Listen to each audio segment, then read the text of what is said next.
ಈ ಒಲಿಂಪಿಕ್ಸ್ನಲ್ಲಿ ಭಾರತಕ್ಕೆ ದೊಡ್ಡ ಆಘಾತ ಆಗಿದೆ. ವಿನೇಶ್ ಫೋಗಟ್ ಒಲಿಂಪಿಕ್ನಿಂದಲೇ ಅನರ್ಹಗೊಂಡಿದ್ದಾರೆ. ತೂಕ ಹೆಚ್ಚಾದ ಹಿನ್ನೆಲೆ ವರ್ಕೌಟ್ ಮಾಡಿದ್ದಾರೆ ವಿನೇಶ್ ಅವರು. ರಾತ್ರಿಡೀ ಕಸರತ್ತನ್ನು ನಡೆಸಿದ್ದಾರೆ ವಿನೇಶ್ ಫೋಗಟ್. ನಿದ್ದೆಗೆಟ್ಟು ರಾತ್ರಿಡೀ ಸೈಕ್ಲಿಂಗ್, ಸ್ಕಿಪ್ಪಿಂಗ್ ಕಸರತ್ತನ್ನು ನಡೆಸಿದ್ದಾರೆ. ತೂಕ ಕಡಿಮೆ ಮಾಡಲು ಹೇರ್ ಕಟ್ ಮಾಡಿಸಿದ್ದಾರೆ ನೋಡಿ. ಈ ಹಿನ್ನೆಲೆ ಒಲಿಂಪಿಕ್ಸ್ನಿಂದ ಅನರ್ಹಳಾಗಿದ್ದಾರೆ ಫೋಗಟ್ ಅವರು. ಕುಸ್ತಿಯಲ್ಲಿ ಚಿನ್ನದ ಕನಸನ್ನ ಕಂಡಂಥವ್ರು. ಇಡೀ ಭಾರತ ಕೂಡ ಹೆಮ್ಮೆ ಪಟ್ಟಿತ್ತು ನಿನ್ನೆ ಫೈನಲ್ ಹೋದಂಥ ಸಂದರ್ಭದಲ್ಲಿ. ನೋಡಿ ಈಗ ಪಾಪ ಏನು ಮಾಡೋದು ಹೇಳಿ, ಈ ಆಟದಲ್ಲಿ ಸೋಲು ಗೆಲುವು ಇರುತ್ತೆ. ಆದರೆ ಆಟ ಆಡಿ ಹೋದರೆ ಒಂದು ಪ್ರಶ್ನೆ ಬೇರೆ. ಇಲ್ಲಿ ಆಗಿರುವಂಥದ್ದು ಕೇವಲ ಒಂದು 100 ಗ್ರಾಮ್ ವೆಯ್ಟ್ ಜಾಸ್ತಿ ಆಯ್ತಂತ ಈಗ ಅನರ್ಹಗೊಳಿಸಿರುವಂಥದ್ದು. ಎಷ್ಟು ಮಟ್ಟಿಗೆ ಸರಿ ಅಂತ ಈಗ ಒಲಿಂಪಿಕ್ಸ್ ವಿರುದ್ಧ ಕೂಡ ಈಗ ಭಾರತೀಯರು ಆಕ್ರೋಶವನ್ನು ವ್ಯಕ್ತಪಡಿಸ್ತಾ ಇದ್ದಾರೆ. ಈ ಅಥ್ಲೆಟಿಕ್ಸ್ಗಳು ಎಷ್ಟು ಕಷ್ಟಪಡ್ತಾರಂತ ಹೇಳಿದ್ರೆ ವೆಯ್ಟಿಂದ ಹಿಡಿದು ಪ್ರತಿಯೊಂದನ್ನು ಅವರು ಸರಿದೂಗಿಸ್ಕೊಂಡು ಹೋಗಬೇಕಾಗತ್ತೆ. ಅಷ್ಟೇ ಶ್ರಮಿಸಬೇಕಾಗತ್ತೆ. ಸೈಕ್ಲಿಂಗ್ ಇರ್ಬೋದು, ಜಿಮ್ ಇರ್ಬೋದು, ಓಟ ಇರ್ಬೋದು, ಪ್ರತಿಯೊಂದು ಮಾಡ್ತಾರೆ. ಅಷ್ಟು ಕಷ್ಟಪಡ್ತಾರೆ ನೋಡಿ. ಆದರೂ ಕೂಡ ಈ ವಿನೇಶ್ ಫೋಗಟ್ ಅವರು ಸಾಕಷ್ಟು ಶ್ರಮವನ್ನು ವಹಿಸಿದ್ರು. ಈ ಸತಿ ಚಿನ್ನದ ಬೇಟೆ ಆಡ್ತಾರೆ ಅನ್ನುವಂಥದ್ದು ಕೂಡ ಬಹಳ ನಿರೀಕ್ಷಣೆ ಇಟ್ಕೊಂಡಿದ್ರು. ಆದರೆ ಕೊನೆಗೆ ಇಂತಹದೊಂದು ಘಟನೆ ನಡೆದಿರುವಂಥದ್ದು ವಿಪರ್ಯಾಸ ಅಂತಲೇ ಹೇಳ್ಬೋದು. ಕೇವಲ 100 ಗ್ರಾಮ್ ಜಾಸ್ತಿ ಆಗಿದೆ.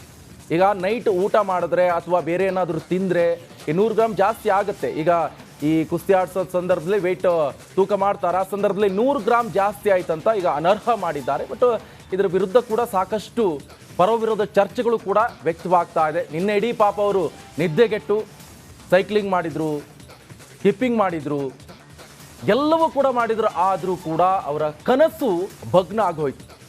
ಸಾಕಷ್ಟು ಶ್ರಮವನ್ನು ವಹಿಸಿದ್ರು. ಒಲಿಂಪಿಕ್ಸ್ನಲ್ಲಿ ಭಾರತಕ್ಕೆ ಚಿನ್ನ ಬರುತ್ತೆ ಎನ್ನುವಂಥ ಕನಸನ್ನ 140 ಕೋಟಿ ಭಾರತೀಯರು ಕಂಡಿದ್ರು. ಆದರೆ ಕೇವಲ 100 ಗ್ರಾಮ್ ಹೆಚ್ಚಿನ ತೂಕದಿಂದ ಈಗ ಈ 50 kg ವಿಭಾಗದಲ್ಲಿ ಫೈನಲ್ ಅನ್ನು ತಲುಪಿರುವಂಥ ಇದೇ ವಿನೇಶ್ ಫೋಗಟ್ ಅನರ್ಹಗೊಂಡಿದ್ದಾರೆ. ದೇಹದ ತೂಕದಲ್ಲಿ 100 ಗ್ರಾಮ್ ಹೆಚ್ಚಳ ಹಿನ್ನೆಲೆಯಲ್ಲಿ ಅನರ್ಹಗೊಂಡಿರುವಂಥದ್ದು. ಕೇವಲ 100 ಗ್ರಾಮ್ಗೆ ಇಂತಹ ಒಂದು ಆಘಾತಕಾರಿ ಸಂಗತಿ ಅಂತ ಹೇಳಿದ್ರೆ ಏನು ಮಾಡೋದು ಹೇಳಿ. ಮೇಂಟೈನ್ ಮಾಡಬೇಕಾಗತ್ತೆ ಬಾಡಿನ. ಬಟ್ ಆದರೆ ಇಲ್ಲಿ ಏನಾಯಿತು ಅಂತ ಗೊತ್ತಿಲ್ಲ. ಆದರೆ ಪಾಪ ಅವರು ಕುಸ್ತಿ ಆಡಬೇಕಾಗತ್ತೆ. ಕೇವಲ ನೀರನ್ನು ಸೇವನೆ ಮಾಡ್ತಾರೆ. ಸಾಕಷ್ಟು ಕಷ್ಟಪಡ್ತಾರೆ. ಊಟ ಮಾಡೋಕ್ಕಾಗಲ್ಲ, ಬೇರೇನು ಫುಡ್ ತಿನ್ನೋಕ್ಕಾಗಲ್ಲ. ರಾತ್ರಿಡೀ ಅವರು ದೇಹವನ್ನು ದಂಡಿಸಬೇಕಾಗತ್ತೆ. ಅಲ್ಲಿ ಅಂದರೆ ಕುಸ್ತಿ ಮಾಡ್ತಾ ಇರುವಂಥ ಸಂದರ್ಭದಲ್ಲಿ ಆಯಾಸ ಆಗುತ್ತೆ. ಆ ಸಂದರ್ಭದಲ್ಲೂ ಕೂಡ ನೀರನ್ನೇ ಸೇವನೆ ಮಾಡಬೇಕಾಗತ್ತೆ. ಯಾಕಂತ ಹೇಳಿದ್ರೆ ಇನ್ ಕೇಸ್ ಏನಾದರೂ 10 ಗ್ರಾಮ್ ಜಾಸ್ತಿ ಆದರೂ ಬಿಡೋಲ್ಲ ಅಲ್ಲಿ. ಆ ಥರ ಒಂದು ಘಟನೆ ನಡೆದಿದೆ. ಪಾಪ ಅವರು ಹೇರ್ ಕಟ್ ಕೂಡ ಮಾಡಿದ್ದಾರೆ. ಅದರಲ್ಲೇನಾದರೂ 10 ಗ್ರಾಮು, 20 ಗ್ರಾಮು, 5 ಗ್ರಾಮು ಜಾಸ್ತಿ ಆಗತ್ತಂತ ಹೇರ್ ಕಟ್ ಕೂಡ ಮಾಡಿದ್ದಾರೆ. ಆದರೆ ಈ ಆಸೆ ಎನ್ನುವಂಥದ್ದು ಕೂಡ ಇನ್ನೂ ಕೂಡ ಆಸೆಯಾಗೇ ಉಳಿದೋಗ್ಬಿಡ್ತು. ಇವಾಗ ಹೆಚ್ಚಿನ ಡೀಟೇಲ್ಸ್ ಅನ್ನು ಕೊಡ್ತಾರೆ ನಮ್ಮ ಪ್ರತಿನಿಧಿ ಸುಮಾ. ಡೆಸ್ಕ್ಗಿಂದ ನೇರ ಸಂಪರ್ಕದಲ್ಲಿ ಜಾಯ್ನ್ ಆಗಿದ್ದಾರೆ. ಸುಮಾ, ಏನಾಯ್ತು ಫೈನಲ್ ಅಂತ ಗೊತ್ತಾಯ್ತಾ? ಹಾಗಾದ್ರೆ ಅಂತ ಹೇಳಿದ್ರೆ ಈಗ ವೆಯ್ಟ್ ಕಡಿಮೆ ಮಾಡುವಂತ ನಿಟ್ಟಿನಲ್ಲಿ ಕೂಡ ಸಾಕಷ್ಟು ಶ್ರಮ ವಹಿಸಿದ್ದಾರೆ. ನಿನ್ನೆ ರಾತ್ರಿಯಿಂದ ಕೂಡ ಅವರು ಸೈಕ್ಲಿಂಗ್ ಇರ್ಬೋದು, ಸ್ಕಿಪ್ಪಿಂಗ್ ಇರ್ಬೋದು, ಎಲ್ಲ ಪ್ರಯತ್ನ ಪಟ್ಟಿದ್ರು. ಕೊನೆಗೆ ಕೇವಲ 100 ಗ್ರಾಮ್ಗೆ. ಈ ಹಿಂದೆ ಕೂಡ ಇಂತಹ ಘಟನೆ ನಡೆದಿತ್ತಾ? ಏನು ಡೀಟೇಲ್ಸ್ ಲಭ್ಯವಾಗ್ತಾ ಇದೆ? ನಿಕೇಶ್, ಈ ಹಿಂದೆ ಈ ರೀತಿ ಘಟನೆ ನಡೆದಿರೋದು ನನಗಂತೂ ಗೊತ್ತಿಲ್ಲ. ಆದರೆ ಈ ಬಾರಿ ನಡೆದಿದೆ. ಅದು ಕೂಡ ನಮ್ಮ ಭಾರತದ ಕುಸ್ತಿ ಪಟು ಜೊತೆ ಅನ್ಯಾಯ ಆಗಿದೆ ಅನ್ನೋ ಮಾತುಗಳು ಕೂಡ ಕೇಳಿಬರ್ತಾ ಇದೆ.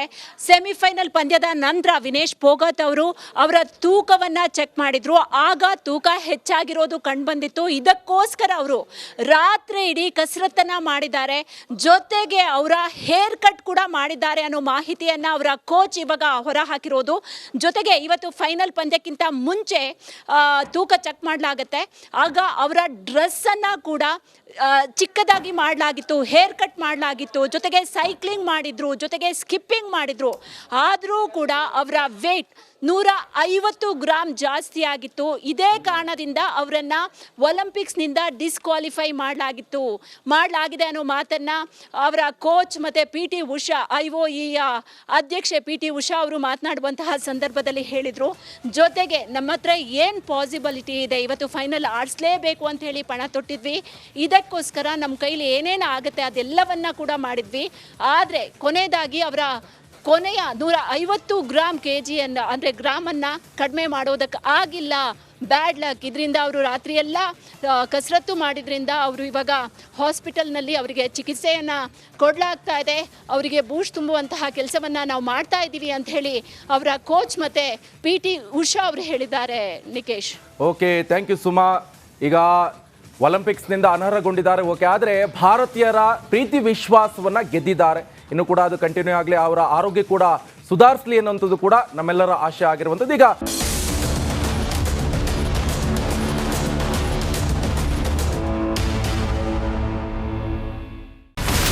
ಇಲ್ಲಿರುವಂತ ಈ ಒಂದು ಗುಡ್ಡ ಕುಸಿದ ಪರಿಣಾಮ ಯಾವ ರೀತಿಯಾಗಿತ್ತು ಅಂತಂದ್ರೆ, ಗಂಗಾವಳಿ ನದಿ ಪಕ್ಕದಲ್ಲಿರುವಂತಹ ಉಳುವರ್ ಎನ್ನುವ ಗ್ರಾಮ ಸಂಪೂರ್ಣವಾಗಿ ಇವತ್ತು ನಾಶ ಆಗಿದೆ.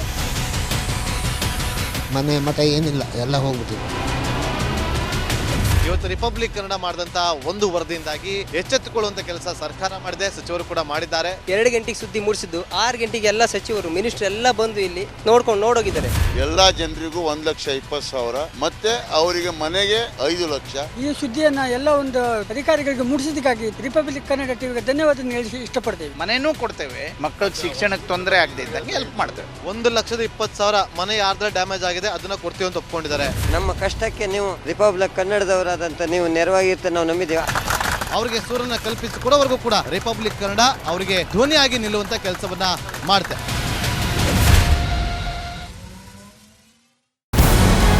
ನಮಸ್ಕಾರ, ಕರ್ನಾಟಕ ಪ್ರೈಮ್ ಟೈಮ್ಗೆ ಸ್ವಾಗತ. ನಾನು ಜಯಪ್ರಕಾಶ್ ಶೆಟ್ಟಿ. ಇಡೀ ಕರ್ನಾಡು ಇವತ್ತು ರೆಬೆಲ್ ಆಗಿ ನಿಂತಿದೆ. ಈ ಹಗರಣಗಳನ್ನು ಸದನದಲ್ಲಿ ಪ್ರಸ್ತಾಪ ಮಾಡಲು ಕೂಡ ಕಾಂಗ್ರೆಸ್ ಹಿಂದೇಟು ಹಾಕಿದ್ದೇಕೆ? ನಿಮ್ಗೆ ಸಂಬಳ ಅದಕ್ಕೆ, ನಿಮಗೆ ವಾಹನ ಅದಕ್ಕೆ, ನಿಮಗೆ ವೆಪನ್ ಅದಕ್ಕೆ, ನೀವು ಅದನ್ನು ಸೆರೆ ಹಿಡಿಬೇಕಾಗಿತ್ತು. ನೀವು ವಿದ್ಯುತ್ ಬರ ಇದೆ ಅಂತ ಹೇಳ್ತಾ ಇದ್ದೀರಿ, ಎಲ್ಲಿ ಬರ ಇದೆ ನೀವು ಹೇಳಬೇಕು.